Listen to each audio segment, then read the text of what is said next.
Okay. For our next guest, I'm excited to chat with Kyle Vogt, a founder of three, claim to fame that not many people can make, a founder of $3 billion companies, Twitch and Cruise, and now the Bot Company. Welcome, Kyle. Thank you. Glad to be here. So, getting started, Kyle, take us back to before you started $3 billion companies.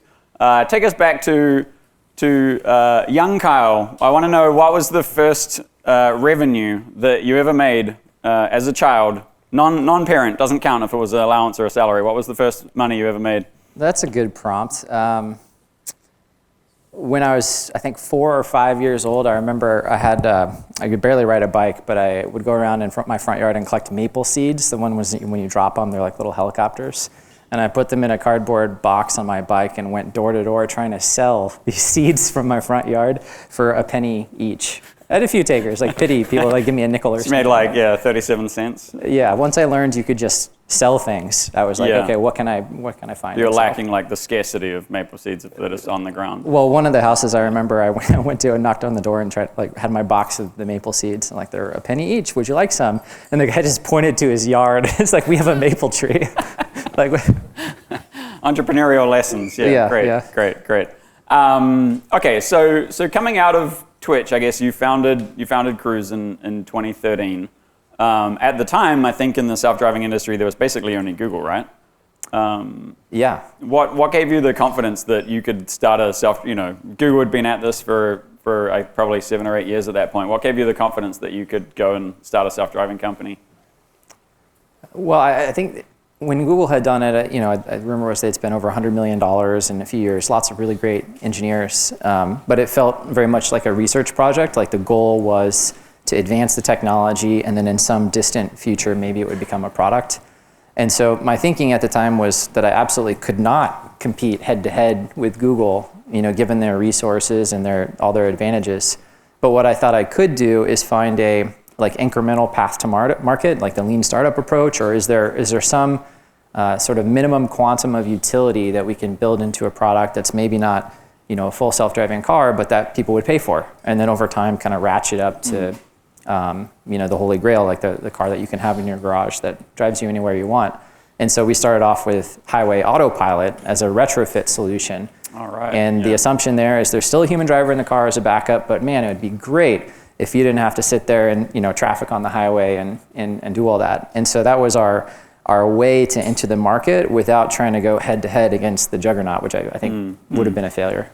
And I guess Google was trying to build sort of a level 4 essentially thing at the time. They were trying to get to full self-driving, but the original Cruise idea was to do aftermarket sort of driver assist.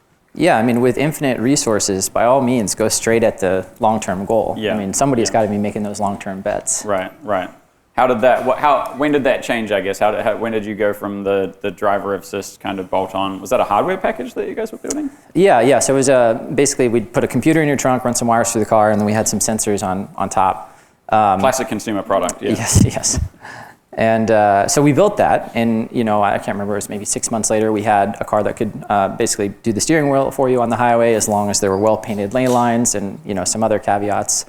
And so we had that working. And then while that was happening, the world was changing around us. Like Uber and Lyft were taking off and becoming these massive companies with a secret problem, which is that their unit economics were not great. Like all this money comes in and all of it goes back out to the driver. Yeah. And so suddenly there's a huge burning need to have a driverless car, but also in an environment that's relatively constrained. It's like basically just city areas and kind of geofenced.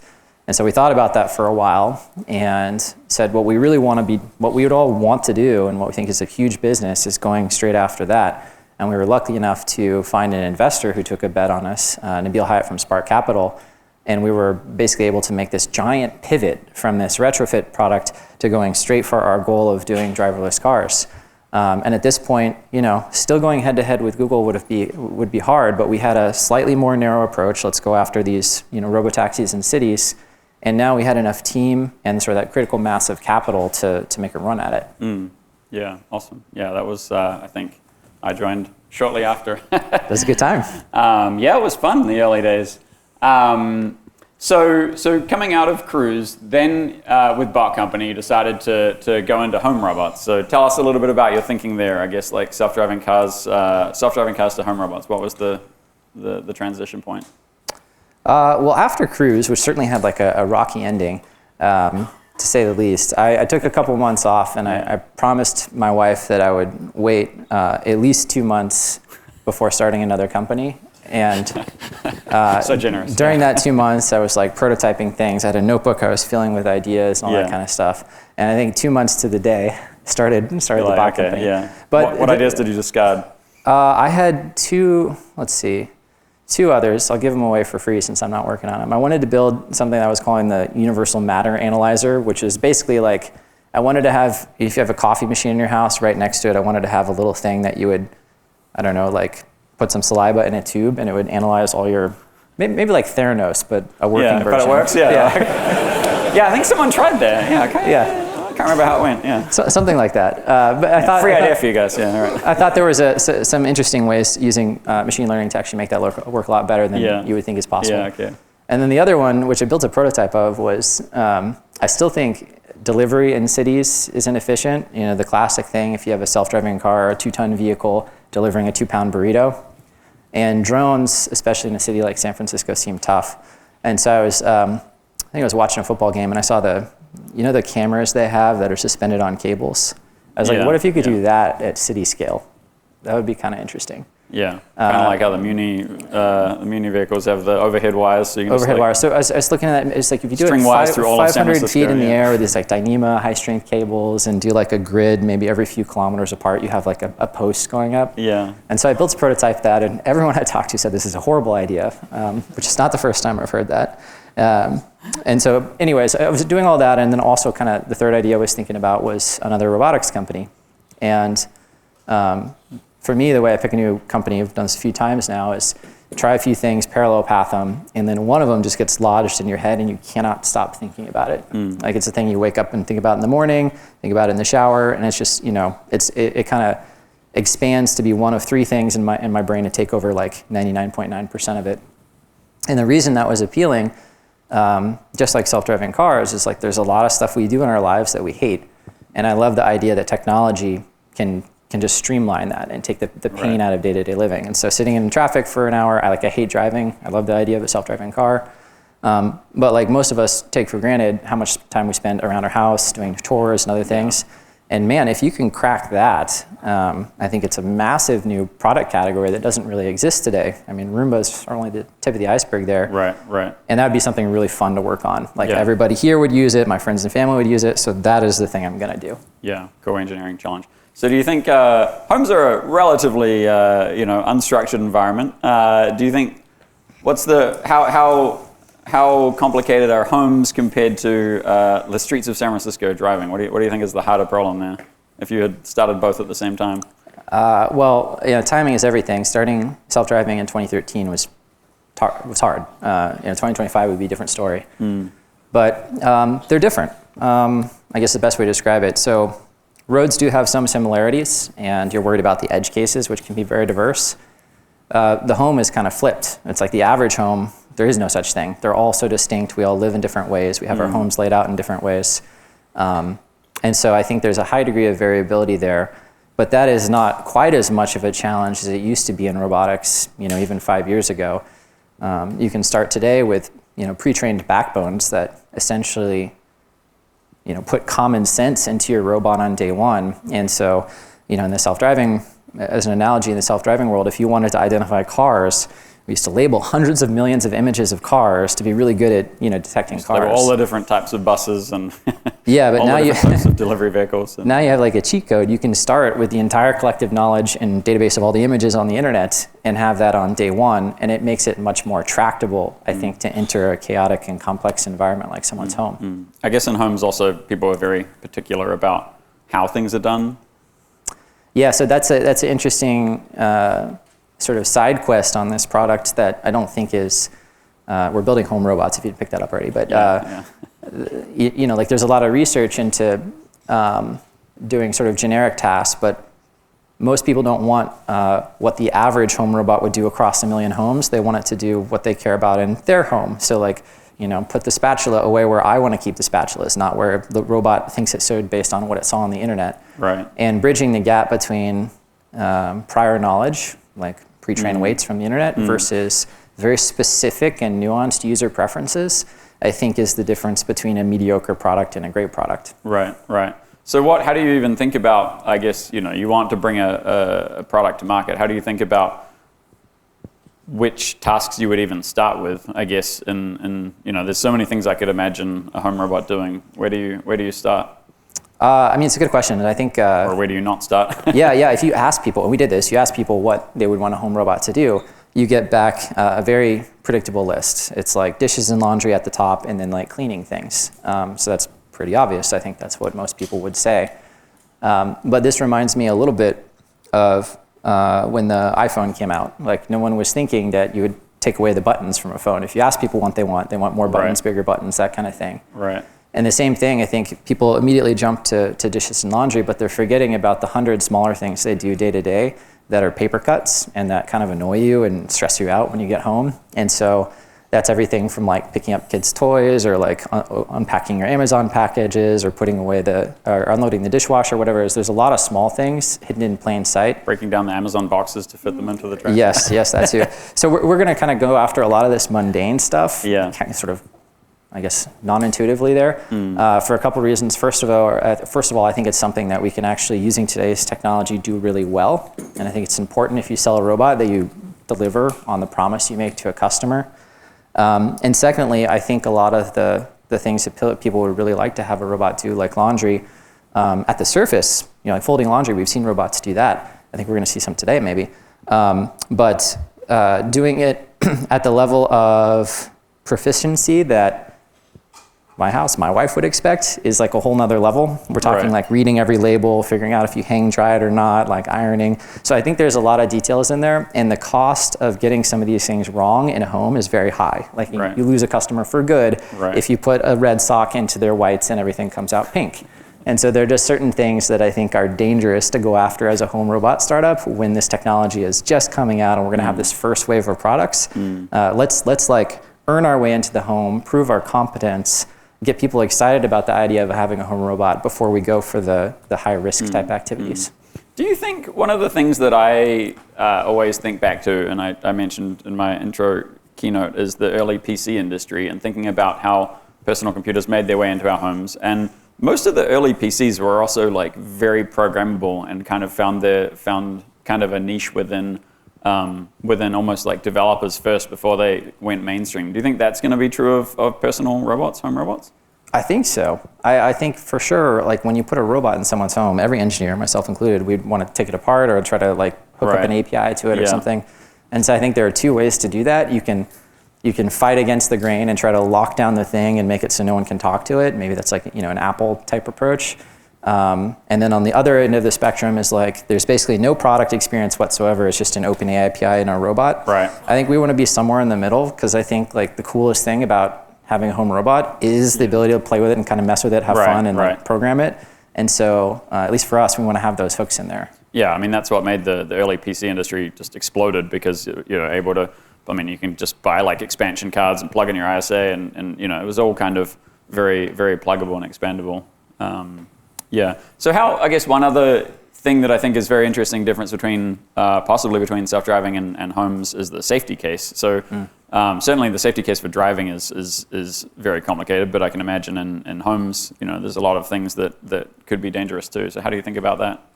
Yeah. I mean, obviously self-driving is extremely hard. You have like very high speeds, very large masses, high kinetic energy as a result, and usually carrying passengers, right? And so that's very, very difficult. Reaction time is important, all these other things. So the home has similar challenges, like you have children and pets and just people that you could be interacting with. And so I think there are some table stakes, just good, solid foundational engineering that needs to be done to ensure that sort of first line of defense when it comes to safety. But really, I think actually similar to self-driving cars, it's not the functional safety or the like low-level unit test coverage that really makes or breaks the product. It's the behavioral side. Like how does the robot at a high level move through an intersection or handle lane changes? What's the spacing and acceleration that it does relative to other vehicles? These more behavioral type things.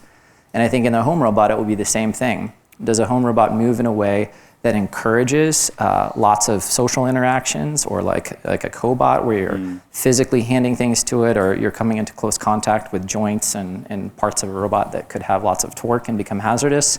Or does your robot have a persona where it wants to be more distant and try to minimize that time where you're interacting in close proximity? I think that's actually the kind of that's the area that's going to have the highest impact, is basically like, how do you socially signal to a robot what you're about to do, or how do you act when a human approaches you, rather than maybe pure reaction time and failover systems for the hardware. I guess maybe like the safety is very important, but like the task completion success maybe is not such a challenge in home. Like, if I book a Waymo and then like 90% of the time it gets me there, and 10% of the time I get stuck and have to walk, like that's a complete disaster of a product, but maybe that's not such a challenge. Or yeah, I agree. I mean, I've had a lot of folks ask me, like, with self-driving cars, I was very optimistic on timing and was off by like 3 to 5 years, candidly, on how long it took to basically get those last couple nines of reliability that you need to put a commercial product out there. Right. And the reality is the bar is extremely high, both in terms of actually wanting to have a fundamentally safe product, and then also to meet the expectations of society and regulators and others. And each extra 9 of reliability you add is like 10 times the work. Right. But with a home robot, we had a prototype in our office, I think about a year ago, and we had a bunch of people come over and hang out and just interact with the robots. And one of the things we were doing was just like picking up toys and clothing and stuff that people left on the floor, and kids were just dumping like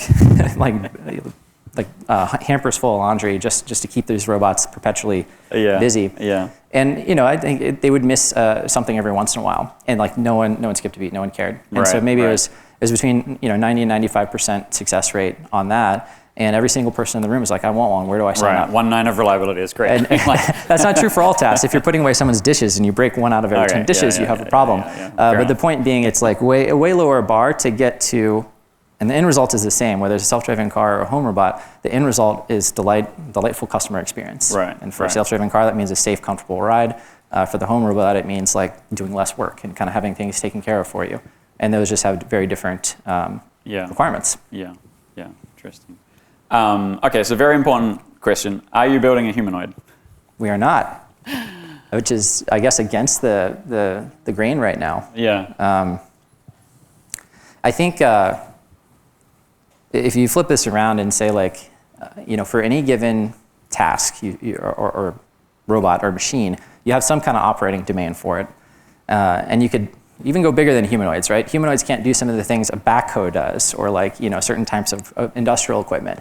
And so even with the humanoid, we've kind of constricted things to the world in which a human can operate. The home is like a subset of that. You don't need to like go over crazy terrain and like climb up fire poles and other things. And so for any given domain, when you put restrictions on it, there exists some machine that is the simplest, most cost-effective, durable machine that can operate and do the task you want in those domains.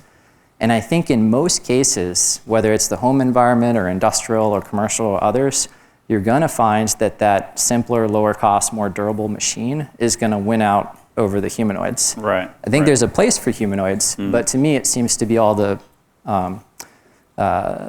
cracks and gaps between where we're going to have these highly specialized robots. And so for that reason, if we want something that's safe and that not balancing on 2 legs, and really low cost and really durable, just like humanoid was nowhere on the list of options for us. Yeah, I did. I brought a humanoid home once. Had one of these unitrees. Brought it home. My wife and my 2 kids were terrified of it. So maybe one day I think some of them look better than others. But there's this uncanny valley thing. I mean, I think about this though, because you look at the Disney robot or whatever, and it's just like burp, burp, burp, like hello, bring it. I don't know. I think maybe if you can kind of animate the robot and make it like more sort of approachable. You're talking. You said earlier, like the behavior of it, and does it encourage you to interact with it versus does it look terrifying? Is probably an important part. Yeah, I mean, these are the interesting decisions to me. If you're working on a humanoid, the design decisions, like what it looks like, what it feels like when you see it walking. I think that if you're trying to operate in close proximity to people, that matters a lot. Yeah. Obviously it's got to walk and perform the functions, but I think those are the things that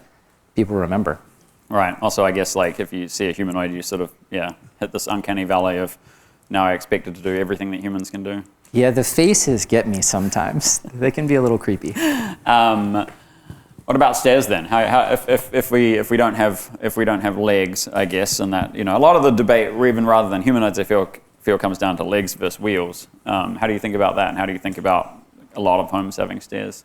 Yeah, wheels are great because it's super inexpensive and durable, and with the right sort of suspension or design system, you can navigate pretty much anywhere in a home, even over little steps and things like that. But going up the stairs, there's a range of options for that. Out of the portfolio of options, a humanoid with 2 legs is one option. Still probably overkill for that. And then there are a whole bunch of other mechanical solutions to get up and down stairs. And the things to look at, I think, are, how long does it take? Can you carry a payload while you're doing it? Is it statically stable so that if it somehow has a failure, it doesn't become a projectile and go down your stairs? And so there's lots of options for stairs that I think exist in the space between regular wheels and legs that you need to consider, again, if you're optimizing for cost, durability, safety, and some of the things that we care about. Right. Nice.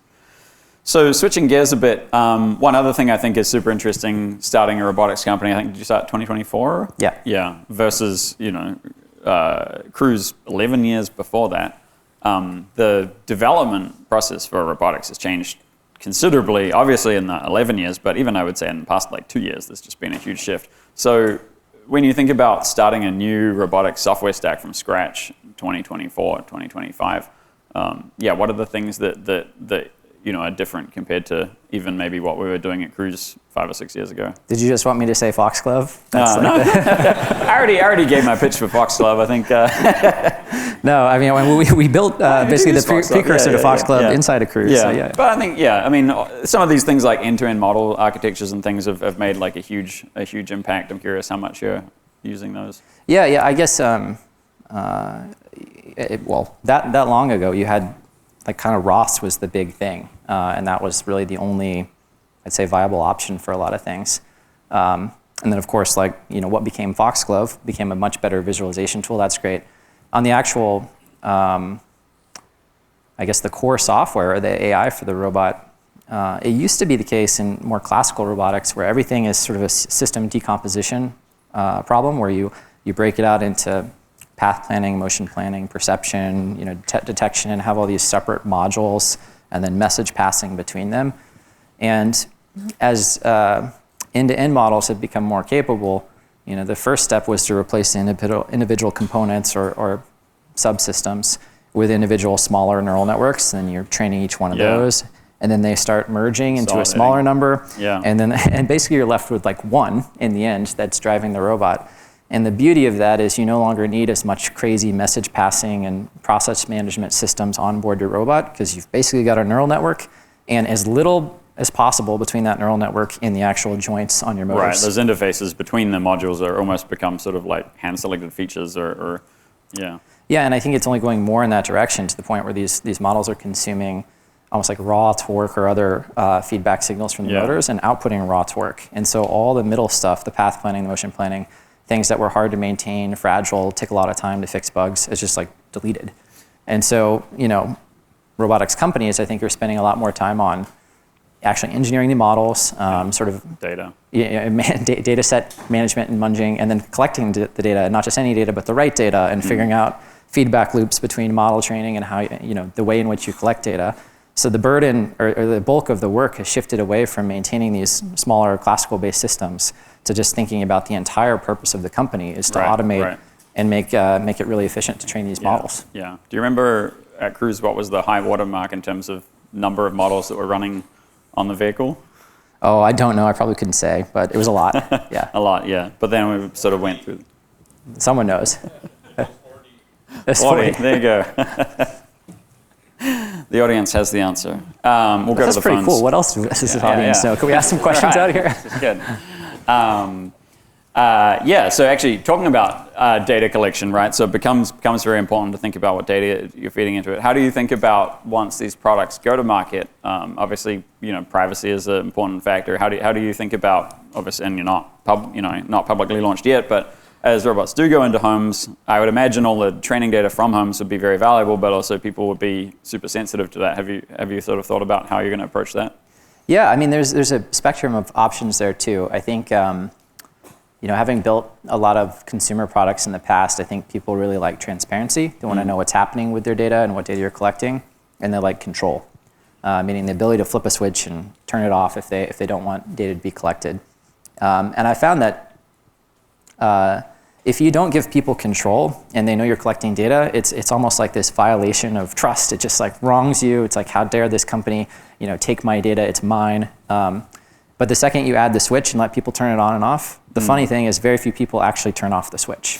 It's like just the option of being able to control how the data is used puts people at ease. And then I think out of the people that are still truly afraid of their data being used, they're doing it for principled or very personal reasons, as opposed to just a sort of knee-jerk reaction to the notion of some big corporation, having unfettered access to my data. What about, I guess, another one related to the data collection, I think, is an important part of deploying self-driving cars at scale was this concept of like remote assistance or teleop. And heard plenty of people say things like, well, even if a robot can only automate 50% of the tasks, and then you go to a remote operator that's maybe a lower skilled worker or something, they can fill in some of the other tasks. But I don't know how for some reason, I would personally be okay with you collecting data from my home, but would be more weirded out by somebody remote controlling a robot in my home. I share that view, but it's one of those strong opinions, weakly held kind of things. Because on one hand, I agree with you. I don't like the idea of someone logging into my home and basically walking around. It's like a complete stranger in your home. And so we're trying to build a product that doesn't need that. And that results in some trade-offs on the product side. But if you can say that's never happening, I think that's a big win in terms of acceptance of the product. On the other hand, I say this is a strong opinion weakly held because there's been lots of times recently when society has completely surprised us with what they're willing to do. The two obvious examples are Uber, like getting into a car with a complete stranger, and the other is Airbnb, letting complete strangers stay in my home. So given that those two things have happened, it's really hard to say whether teleop robots will result in just a complete epic failure or that will become the new norm. Almost I feel like ChatGPT kind of went through a moment like that too, where you're almost like, there's no way I would ever share this company with this data with third party. It's like, super trustworthy. And then it's like, but if you throw into this AI model, it summarizes it for you, and you're like, great, all right, copy paste, convenience wins. Doesn't matter. You're like, oh my god, this is great. That's right. Goes out the window. Nice. Cool. So I guess just wrapping up, I'd love to hear about your vision for robots over the next 5 to 10 years. Where do you think we're going? What changes are coming our way? Well, I think the most critical thing, or critical, point, I guess the strongest feeling I have is that in the last 2 to 3 years, something has fundamentally changed with robotics. The way that we had to solve problems before and the way that we solve them now are completely different. It's all basically, if you can have a human demonstrate the task, there's like a 99% chance you'll eventually be able to get a model to repeat that task across environments. And so because of that, I think, for the first time in the history of robotics, we're going to have this massive explosion of robots in our lives. And I'm here for it. I think that sounds awesome. I'm sure you guys do. But I think it's hard to say how long it will take or where they'll appear first. But I think we're on the verge of not just having maybe one humanoid that is your companion or works in your home, but dozens of robots that interact with us in our homes, in our workplace, in our cars, and everywhere along the way. And I think that's super cool. Yeah, exactly. I mean, there are so many different form factors of robots, and so many things that would even count as a robot, from small robots, big robots, humanoids, self-driving cars, drones. There's going to be a lot. I hope with ChatGPT getting better and better, it's, I think, making a lot of people nervous because it's like, what's my purpose if my job, whether I'm an engineer in programming or white collar worker or whatever, is going to be replaced by an AI system? What does that mean for me? And I think robots everywhere are going to kind of create this similar feeling. But I hope we can take this stance that this is actually what we want. Ultimately, we're going to have more time. Time is the most scarce resource to do the things that make us uniquely human, like social interactions or art or just playing with your kids, whatever it is. and not the things that we have to do. Right. And I mean, people always find things to do. I always think it's silly. People sort of people talk about robots kind of completely creating mass unemployment or things. When you look back, people have been worried about this for hundreds of years. You look at, turn of the century, 100 years ago, more than half of the US working population was employed in agriculture, and now that number's like 1%. And people couldn't imagine these jobs, like thousands and thousands of people used to be employed as bank tellers, and now, now we have ATMs. Like, people couldn't imagine these kind of new jobs that we do today existing 100 years ago. A lot of the jobs that are going to exist in, 20, 30, 50 years, we can't imagine them today, but there's going to be there's always things for people to do. And by almost all objective measures, we're better off, even though those jobs have gone out of fashion and people have evolved. Yeah, awesome. Cool, thank you for joining me. Kyle, CEO of the Bot Company.